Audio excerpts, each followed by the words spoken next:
Yo yo yo, c'est Ibélion, vous êtes dans le 49e épisode d'Ose écrire, épisode très particulier puisque je l'enregistre en marchant et j'y parle d'immensité, de l'océan, la nature, les étoiles, mais aussi de Martin Eden et de tout ce qui me passe par la tête. Je vous souhaite un très bon épisode, dites-moi si ça vous plaît quand je marche en même temps. Sur ce, je vous souhaite une très bonne écoute et je vous dis à très vite. Moi, c'est Sam, Ibélion de mon nom de plume. Je suis écrivain, coach et j'accompagne celles et ceux qui veulent renouer avec leur rêve d'écriture. T'écoutes un podcast dont l'intention est simple, te donner inspiration, outils, motivation, discipline, bref, tout ce qui peut te permettre d'oser écrire. En gros, c'est un peu dans le titre quoi, ose écrire.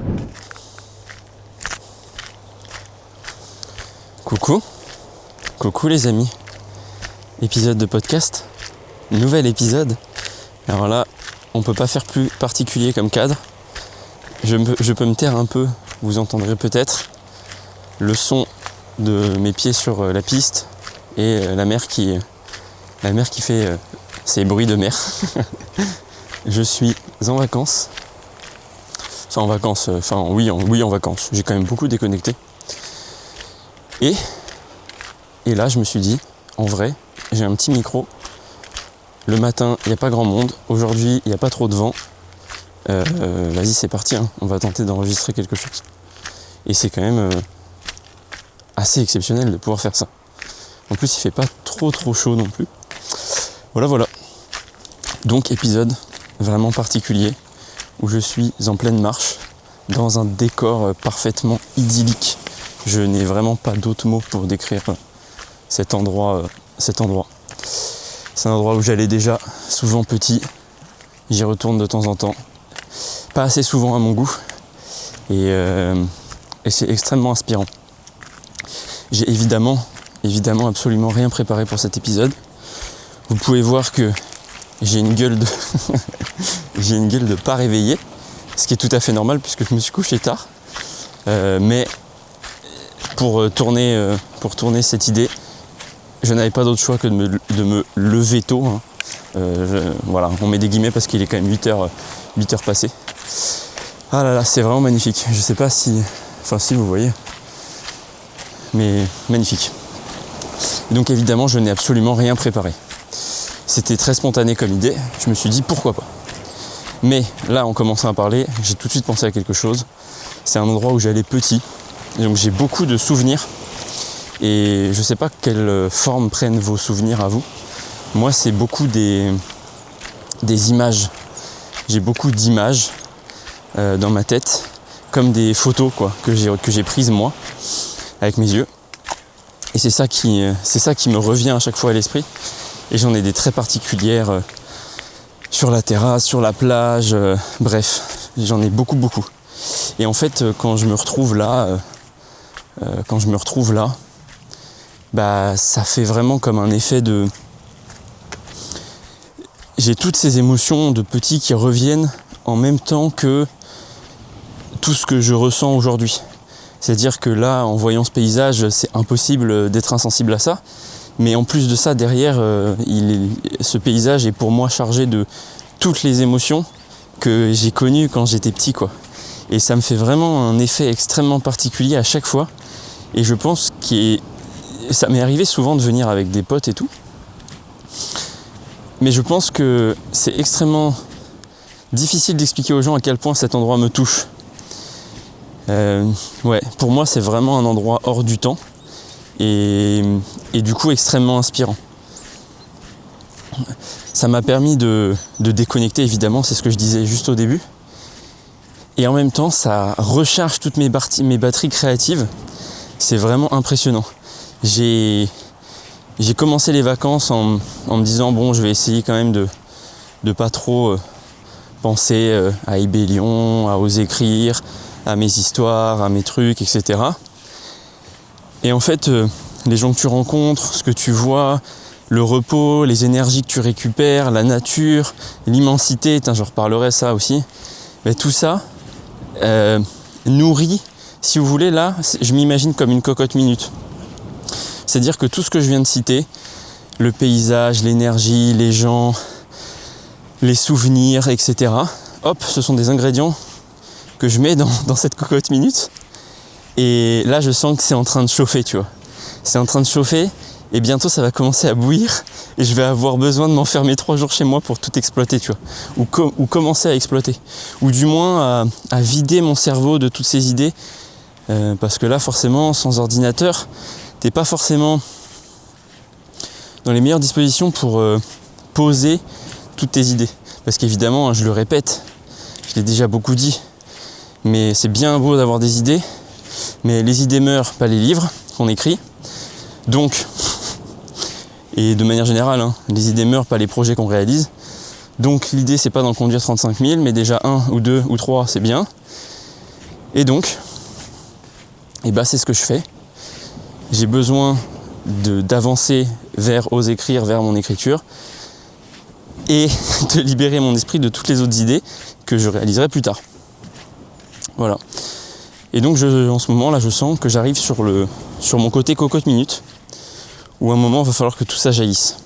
Voilà. Et j'ai parlé de l'immensité, parce que c'est ça qui me marque le plus, actuellement. J'ai eu la chance de faire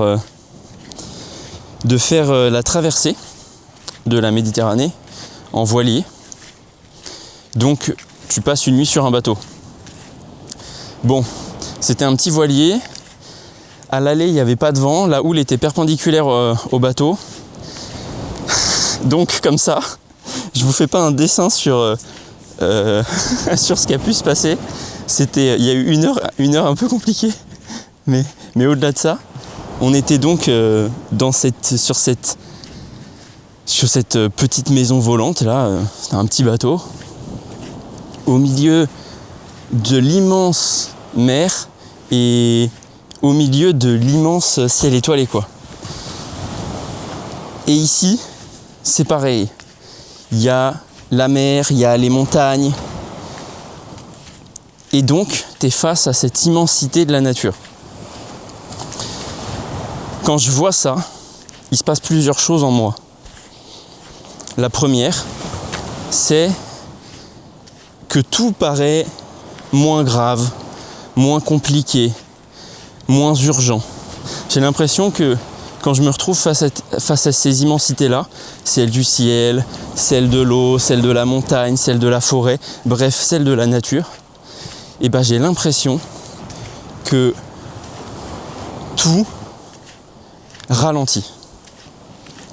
Ça me donne cette impression que j'ai le temps. Et alors, je sais pas si ça vous parle tout ce que je dis là, mais pour moi, qui est perpétuellement l'envie d'en faire plus, qui est perpétuellement l'envie d'aider plus, de faire plus, d'écrire plus, de créer plus, etc., etc., je me fais assaillir par des petits moucherons. C'est un sentiment très particulier que de se sentir avoir le temps. Alors, d'aucuns diraient que c'est peut-être les vacances, l'effet vacances. Mais en fait, je pense pas. Je pense que c'est l'effet nature. Parce qu'en fait, quand tu es dans une grande ville, comme c'est mon cas, et comme c'est sûrement le cas de beaucoup d'entre vous,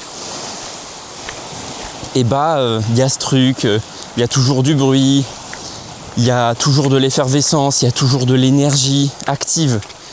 Et forcément, en fait, tu es appelé par cette énergie, c'est ton environnement. Donc forcément, tu es appelé par ça. Et donc, tu suis ce flot d'énergie dans lequel tu vis. Et c'est toujours la même chose. On est le fruit de l'environnement dans lequel on grandit et qu'on crée, et etc., etc. Et donc cette nature m'apaise. Cette immensité m'apaise. Tu te retrouves là, tu es tout petit, face à ce truc immense. Est-ce que tout ce que tu penses est vraiment important ? Est-ce que tous les petits problèmes que tu penses absolument catastrophiques sont vraiment importants ? Qu'est-ce qui compte au fond ? Voilà ce que me renvoient ces immensités-là. Mais pas de manière déprimante ou nihiliste, tu vois. C'est vraiment, je me dis, en fait, on est tellement petit face à tout ça. Finalement, concentre-toi sur ce qui compte vraiment, quoi. Perds pas de temps. Excusez-moi. Perds pas de temps à vouloir régler des problèmes, à vouloir te battre pour des gens qui n'ont pas besoin de toi, à vouloir te battre pour des gens qui ne sont pas prêts à accepter ton aide, à vouloir résoudre des problèmes que tu ne peux pas résoudre, à vouloir prendre la responsabilité de choses desquelles tu n'es pas responsable. Bref, c'est ça que ça renvoie, je trouve, cette immensité. Elle calme, elle apaise. Et ça me fait le plus grand bien. Et au-delà de ça, je la trouve aussi extrêmement inspirante, cette immensité. C'est comme si tu avais une grande feuille et que tu pouvais piocher des idées à droite à gauche et exploiter celles que tu voulais exploiter. Et c'est marrant, ça me fait penser à, il y a dans un des épisodes précédents, je parlais de la page blanche, je parlais du fait de changer de couleur, changer de référentiel. Et bah franchement, je trouve que se mettre face à une immensité de la nature, ciel, mer, terre, montagne, etc., forêt, et bah franchement, ça te débloque toute cette page blanche, ça te débloque tellement de choses. C'est vraiment un truc de fou. C'est vraiment un truc de fou. Et d'ailleurs, ça me fait penser, si vous avez lu la trilogie du problème à 3 corps, dans le 2e tome, La forêt sombre, il y a ces histoires de, excusez-moi, j'ai oublié le terme, mais des personnes qui doivent sauver l'humanité là, dont le héros chinois qu'on suit, si je dis pas de bêtises, il est chinois. Et il réfléchit en fait, les pourfendeurs, non pas les pourfendeurs, ça c'est dans le livre d'Ingrid. Comment il s'appelle, je sais plus, bref, c'est pas très grave. Et donc lui est sélectionné, mais il sait pas pourquoi. Et il est sélectionné pour sauver l'humanité, hein. Donc il est censé avoir une idée bien solide. Mais on estime que c'est le seul à pouvoir la trouver. Et en fait, il comprend ce pourquoi il avait été sélectionné. Il résout le problème qu'il avait. Il vainc ce truc de page blanche, cette inefficacité qu'il avait, en se mettant sur un lac gelé au milieu de rien et en regardant le ciel. C'est-à-dire qu'il n'y a plus rien qui l'oppresse, qui le dérange. Il n'y a plus que lui, l'immensité et ses idées. Et là, en regardant les étoiles, en regardant cette immensité, paf, ça le débloque. Et moi, je comprends maintenant, tu vois, c'était une époque où je lisais pas tout le temps forcément en conscience. Alors je conseille pas forcément de le faire tout le temps, parce que en fait parfois c'est un peu chiant de lire et de se dire ah oui mais pourquoi ça me touche, pourquoi j'aime pas, qu'est-ce que je peux en tirer pour moi, bref voilà, vous avez compris. Parfois c'est bien de poser son cerveau et d'enjoy la lecture quoi. Mais quand je refais cette analyse de lecture consciente là, du problème à 3 corps, ce passage m'a profondément touché, parce qu'en fait il me renvoyait quelque chose qui moi me touche beaucoup aussi et qui fonctionne beaucoup sur moi, c'est ce rapport à l'immensité de la nature en fait. Et donc d'être connecté et de voir comme si tu avais le champ des possibles, tu vois. Et en fait je trouve, moi celui qui me touche le plus, vous me direz vous, est-ce que c'est plutôt la mer, la montagne, bref, etc. Moi ce qui me touche le plus c'est le ciel étoilé. Parce que en plus tu as les étoiles. Et les étoiles sont finalement plein de petits points placés aléatoirement sur une grande feuille noire et que toi tu peux relier comme tu veux pour en faire les idées que tu veux. Et ce qui est incroyable, c'est comme tu as une infinité d'étoiles dans le ciel, elles ont beau être placées au même endroit pour tout le monde, chacun va pouvoir faire les dessins qu'il veut dans le ciel étoilé. Et ça, je trouve ça absolument magnifique. Ça représente tout ce que je trouve touchant dans la créativité, dans l'art, dans le fonctionnement qu'on a en tant qu'humain. Ça représente notre unicité, ça représente notre manière de comprendre, d'assembler les choses, en acceptant qu'on ne peut pas toutes les comprendre. Parce que tu vois, le dessin qu'on va faire, on va relier certaines étoiles pour comprendre, et puis il y en a d'autres qu'on va pas toucher, qu'on va laisser comme ça, et en acceptant que on peut pas tout saisir, on peut pas être parfait, on peut pas tout comprendre, on doit se baser sur ce que font les autres. Et c'est que quand on regroupe tous les êtres humains du monde qu'on arrive à avoir le portrait complet de l'ensemble. Alors après, on pourrait débattre de dire, s'il y a une infinité d'étoiles, il faudrait une infinité d'êtres humains pour tout comprendre, etc., etc. Et oui, quelque part, c'est ça. L'inconscient collectif qu'on laisse depuis des millénaires nous permet petit à petit d'aller creuser encore plus la compréhension de tout ça. Et donc, en fait, peut-être qu'à terme, l'humanité réussira à tout comprendre. Mais il faut accepter qu'actuellement, c'est pas le cas. Et donc, si je fais un exemple beaucoup plus terre à terre, parce que là, je suis dans un truc un peu philosophique. Mais en vérité, si vous écrivez un livre, par exemple, sur, le plus simple pour la compréhension, c'est, imaginons que vous écriviez un livre historique. Vous allez pas faire toutes vos recherches à la mano, comme ça, à retracer toute l'histoire. Vous allez regarder un livre écrit par quelqu'un qui a déjà fait ce travail pour comprendre et assimiler tout ce qu'il a déjà compris, déjà expliqué, déjà trouvé et l'intégrer dans votre histoire. C'est ça que j'appelle faire confiance entre guillemets et accepter de pas tout soi-même comprendre et explorer, tu vois. Faire confiance et déléguer la connaissance entre guillemets. Voilà. Si je devais le rattacher à un terme beaucoup plus business, beaucoup plus terre à terre. Je vais me mettre un peu plus haut pour que vous puissiez profiter de la vue quand même.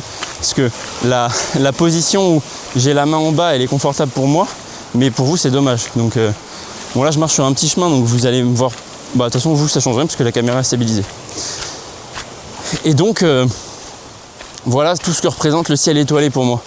Et c'est quand même assez fou parce que je pourrais vraiment parler des heures d'un ciel étoilé. D'ailleurs ça m'a inspiré beaucoup de poésie. Je trouve cette immensité. Ça donne envie de faire des choses qui sont belles. Voilà. Et ça c'est quand même super d'être dans un cadre qui te donne envie d'ajouter de la beauté au monde plutôt que d'écrire parfois des trucs déprimants, même si parfois on en a besoin. Et quoique des choses déprimantes peuvent être belles aussi en fait. Donc pourquoi pas en vrai. Là vous le voyez pas, mais je suis en train de me battre contre littéralement plein de toiles d'araignée. Je suis vraiment en train de faire l'ouverture du sentier de rando. Donc de rien pour tous ceux qui passeront juste après. Parce que du coup vous n'aurez pas les toiles d'araignée. Voilà. Voilà le ciel étoilé. Et alors c'était encore plus magnifique, c'était ça que je disais au début là. Les digressions on connaît, enfin vous connaissez. C'est ça qui était absolument magnifique sur le voilier. C'est qu'en fait, en plus de ça, tu avais l'immensité du ciel qui rejoignait l'immensité de la mer. Parce que tu voyais plus l'horizon à un moment. On était en pleine nuit et donc tu as eu un moment où on ne voyait ni la côte du continent, ni la côte de la Corse. Et donc c'était exceptionnel. C'était exceptionnel. Tu as cet effet de, en fait, une immensité en rejoint une autre, deux infinités se rejoignent. Et je vous laisse imaginer le champ des possibles qu'on a quand deux immensités se rejoignent les unes avec les autres. Voilà, c'est absolument fantastique. Voilà, sinon, j'ai aussi profité de ces vacances pour rien faire. Oui, en quelque sorte, c'est pas tout à fait vrai. J'avais quand même prévu suffisamment de contenu pour ne pas totalement disparaître. J'avais aussi la chance d'enregistrer beaucoup de podcasts, notamment avec des autrices et des auteurs. Donc en fait, sur les quelques jours où j'ai été en vacances, il y a toujours eu des choses. D'ailleurs, quand vous écouterez cet épisode, je pense que vous avez eu les podcasts d'Élise, de Oran, de Manon, et il y a celui d'Aurore qui va arriver.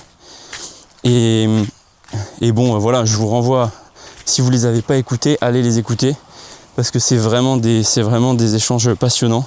Et d'ailleurs, il y a eu une synchronicité assez dingue.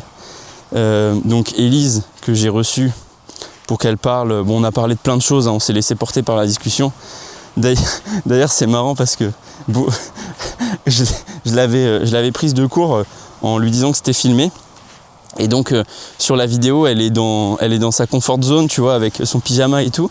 Et on lui a envoyé, enfin, ses potes lui ont envoyé des arrêts sur image où effectivement tu as l'impression qu'elle est là en mode mais qu'est-ce qu'il me raconte l'autre, et du coup elle partageait ça en disant putain mais c'est pas du tout vrai, c'était hyper sympa comme échange. Enfin bref, ça m'a fait rire et c'était vraiment un échange passionnant. Donc bref, je ferme cette parenthèse rigolote autour de la surprise que j'avais réservée à Elise en filmant finalement. Mais ce que je voulais dire, c'est que on a aussi parlé de son livre La vie en turquoise, qui d'ailleurs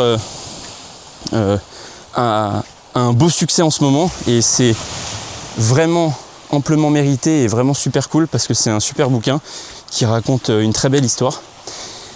Et donc l'histoire de sa sœur Louise qu'elle raconte dans ce livre-là, eh bien Louise, son chiffre favori, son chiffre personnel, c'était le 4. Et l'épisode, mais de manière purement aléatoire, et c'était l'épisode 44. Et donc ça, c'est quand même assez dingue, tu vois. C'était un petit symbole de dire l'hommage est total. Et d'ailleurs, attendez, parce que je regarde un autre truc, mais ouais, non, mais c'est quand même une dinguerie aussi, hein, parce que d'habitude, les épisodes, je les sors les mercredis. Donc l'épisode aurait dû sortir le 3 septembre. Sauf que le 3 septembre, je pouvais pas être là tout simplement. Donc je l'ai sorti le 4 septembre. Voilà, encore un 4. L'épisode 44 sort le 4 septembre, où on parle d'un livre qui rend hommage à une femme, Louise, dont le chiffre favori était le 4. On croit aux symboles, on croit pas. On les trouve là où on a envie de les trouver, certes. Moi, je trouve que c'est absolument magnifique et je suis très heureux d'avoir pu avoir cet échange avec Louise. Voilà. Et j'en ai plein d'autres de prévus. Et ça, je suis vraiment très content parce que je trouve que c'est absolument passionnant de laisser la voix aux auteurs et aux autrices et de pouvoir vous partager à vous des parcours totalement différents d'auteurs et d'autrices qui ont vaincu tous les démons qu'on peut rencontrer sur le chemin de l'écriture. Parce que oui, vu de loin, ça donne l'impression qu'écrire un livre c'est facile, parce qu'on les voit finis, mais ce qu'on oublie, c'est qu'avant, il y a beaucoup de peur, beaucoup de doutes, beaucoup de détresse, beaucoup de pleurs. Bref, il y a de tout quand on écrit un livre. Et c'est cool. C'est cool, c'est bien d'entendre des gens qui racontent tout ça, qui n'affichent pas forcément que le côté positif qu'on peut voir sur les réseaux sociaux, en disant c'est facile, ça avance bien, machin, etc. Bah oui, il y a des moments où ça avance super bien, mais il y a aussi des moments où ça avance pas bien du tout. Et c'est la vie en fait. Voilà, il faut l'accepter. Enfin, disons que c'est important de se dire que ça va arriver et de pas perdre pied à ce moment-là. C'est pour ça, hein, à chaque fois je le répète, on me pose la question parfois. Oui, Sam, toi tu proposes un accompagnement pour écrire un livre, machin, etc. Mais qu'est-ce qui me dit que je peux pas l'écrire tout seul ? Mais bien sûr que oui, tu peux l'écrire tout seul. Il y en a plein qui l'écriront sans moi. Moi, c'est pas à ces gens-là que je m'adresse. Tant mieux si tu arrives tout seul. C'est super. Mais la vraie différence, c'est que quand tu pars tout seul, peut-être que oui, il y aura des épreuves que tu n'as pas imaginées et qui vont te faire extrêmement douter et parfois même abandonner. Et ça, avec moi, ça n'arrive pas. Voilà. Les passages sont difficiles, mais à la fin, on arrive à les surmonter. Évidemment, on met une astérix parce que rien n'est magique. Je n'ai pas de potion magique, je n'ai pas de recette secrète. Donc c'est évidemment corrélé à la volonté de l'accompagner de faire les efforts nécessaires pour écrire son livre. Ça forcément. Et je peux pas. Justement, je prône le fait que nous sommes tous uniques et que nous avons tous une histoire à raconter. Je ne peux pas écrire l'histoire à la place des gens. Voilà. Mais cela étant dit, et ça c'est incroyable, j'ai une coachée, mais elle vous racontera son histoire mieux que moi, hein, quand elle aura totalement terminé. Mais c'est impressionnant. Je suis bluffé par le chemin qu'elle fait, par la transformation qu'elle vit. Ça me bluffe. Voilà. Si tu passes par là, tu te reconnaîtras. Et je te répète, mes bravos, que de toute manière, je partage en story tout le temps. Donc voilà. Cela étant dit, oui, se faire accompagner, c'est pas, ça ne rend pas l'accomplissement du rêve moins beau. Au contraire, c'est peut-être faire preuve de faiblesse et une preuve de force quelque part. Voilà. Moi, je ne remercierai jamais assez tous les gens qui m'ont aidé pour que je sois là où je suis aujourd'hui. Et il y en a beaucoup, des gens qui m'ont aidé. Et d'ailleurs, je vous fais un petit partage que vous pouvez aussi vous faire de temps en temps. Toutes les semaines, donc je fais mes bilans, machin. Et à la fin, il y a une petite question bonus qui est: qui aurais-tu envie de remercier cette semaine? Et l'objectif, c'est de trouver quelqu'un où tu te dis, ah ok, cette personne aujourd'hui, cette personne cette semaine, j'ai l'impression qu'elle a eu un impact positif sur ma vie. Et félicitons-la. Voilà, dites-lui merci. Vous lui envoyez un message, vous lui dites merci. La personne la plus, entre guillemets, aléatoire à qui j'ai fait ça récemment, c'est une formatrice, coach, que j'avais eue quand j'étais encore dans mon ancienne entreprise. Et en fait, je l'avais rencontrée, on avait discuté, c'était déjà une époque où j'avais commencé à écrire, bref. Et elle m'avait fait un partage, elle m'avait touché à l'époque. Je garde pour moi le partage, mais elle m'avait vraiment touché à l'époque. Et donc quand je m'étais posé des questions sur ce que je voulais faire de ma vie, je l'avais appelée. Je lui avais dit, parce qu'au début je pensais à la formation. Et je l'avais appelée, je lui avais envoyé un message plutôt au début. Je lui avais dit, est-ce que tu aurais quelques minutes à m'accorder pour qu'on échange autour du métier de formateur, parce que parfois je me pose des questions sur ce que j'ai envie de faire de ma vie.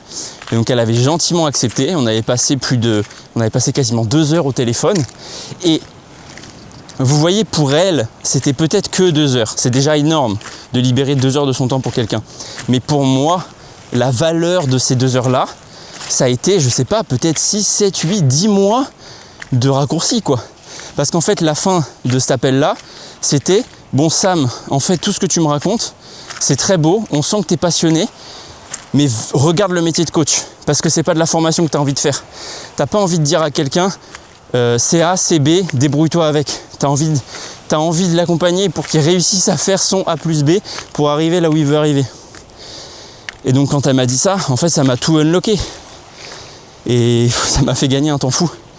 Et donc récemment, des mois après, je lui ai envoyé un message en lui disant que j'avais passé ma formation de coach, que j'avais commencé à accompagner des écrivains et des écrivaines, que j'avais fini d'écrire mon 2e livre, parce que elle m'avait soutenu en plus sur le premier. Tu vois, donc vraiment une très belle personne sans laquelle je ne serais pas là où je suis aujourd'hui.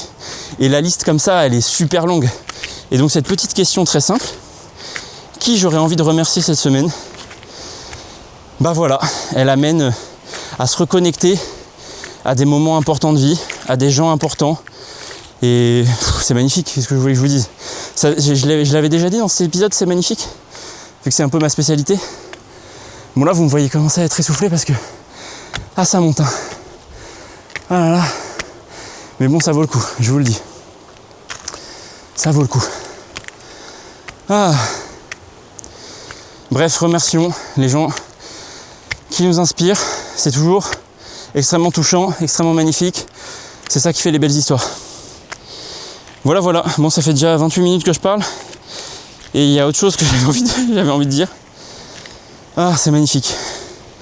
Bon, écoutez, je vais vous faire un petit panorama en continuant à parler. Comme ça, ceux qui regardent la vidéo verront tout simplement. Alors attends, faut peut-être que je mette plutôt comme ça. Voilà. Attends, je peux même peut-être agrandir encore plus. Ça change pas grand-chose. Non, ça change rien. Hop. Ah là là. Voilà, je vous fais le petit tour du propriétaire. J'ai pas les mots pour décrire la beauté de cet endroit. Voilà. Bon, je suis désolé, j'ai activé le face tracking, donc vous avez ma grosse tête sur le paysage. Voilà. Mais bon, je sais pas quoi vous dire, c'est absolument magnifique. C'est absolument magnifique. Bon, sinon, j'ai profité de ces vacances pour lire un petit peu quand même. Pour lire. Alors, j'avais pris plein de bouquins, notamment des bouquins d'auteurs que j'ai eu en podcast récemment et dont j'avais très envie de découvrir leur univers. Bon, malheureusement, j'ai pas eu le temps de tout lire, mais bon, c'est dans ma palle finalement, donc ça viendra.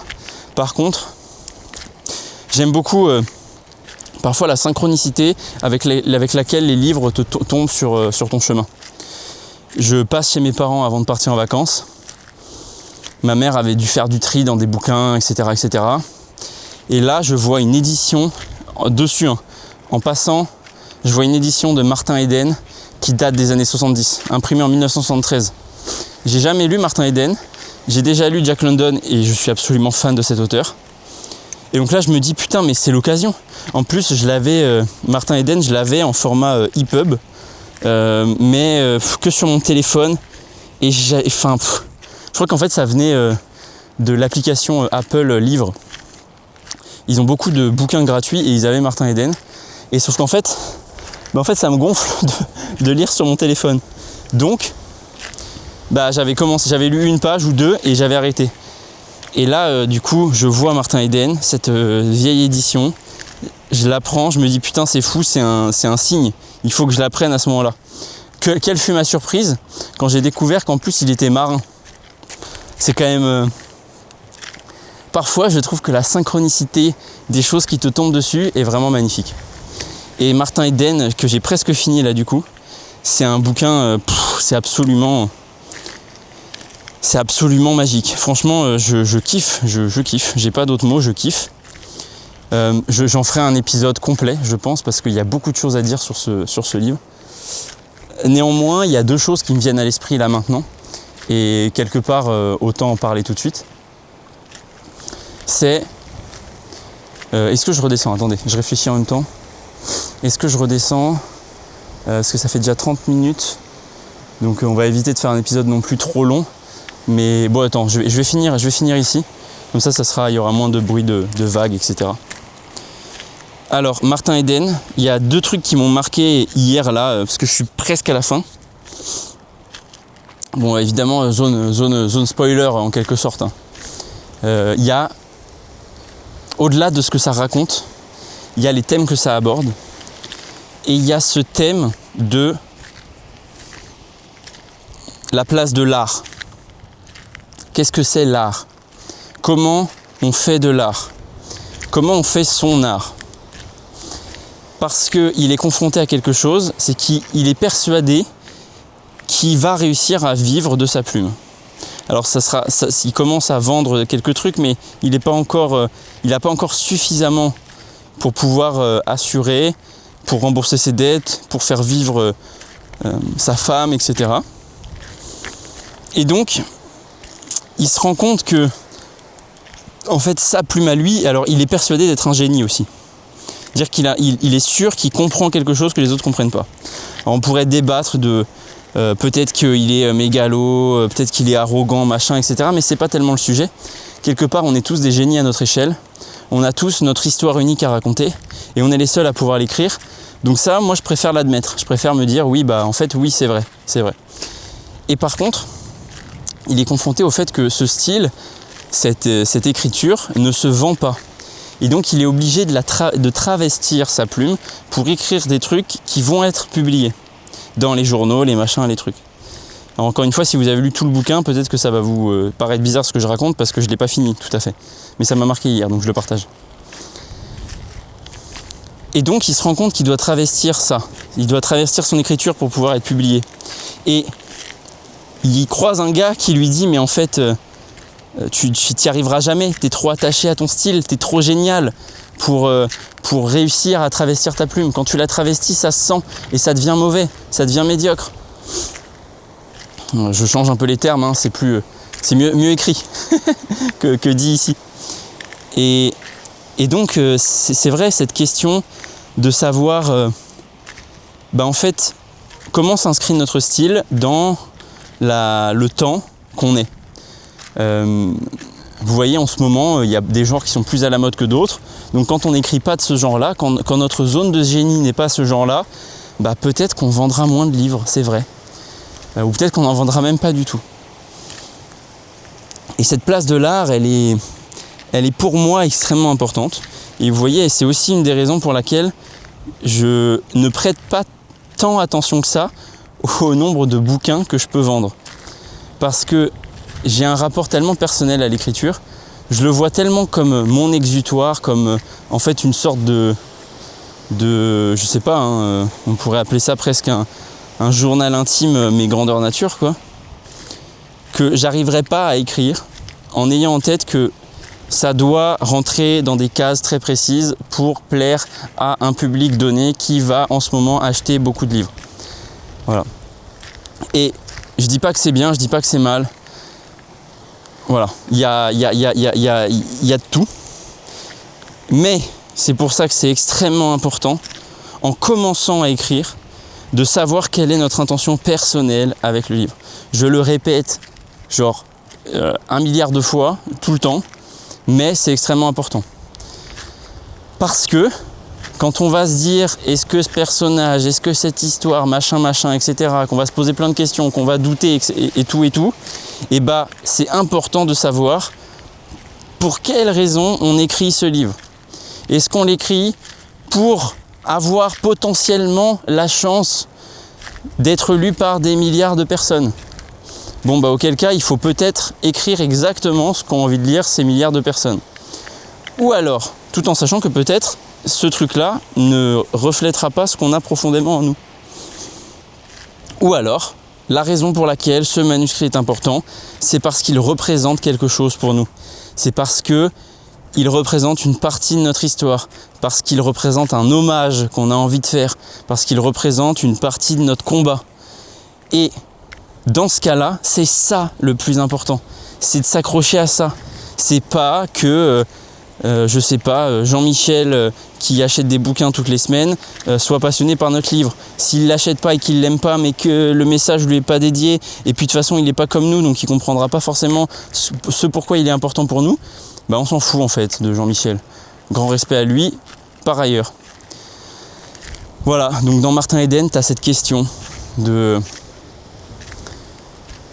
où se place l'art, où se place le génie, comment l'intégrer, comment y mettre, en fait, y adosser la valeur argent et la valeur, l'argent tout simplement, en fait, je sais pas quel mot je cherchais d'autre, mais voilà. Est-ce qu'on fait toujours de l'art quand on le fait pour l'argent? Vous voyez, ça c'est une question philosophique intéressante. C'est une question philosophique intéressante. J'ai pas de réponse, je sais pas.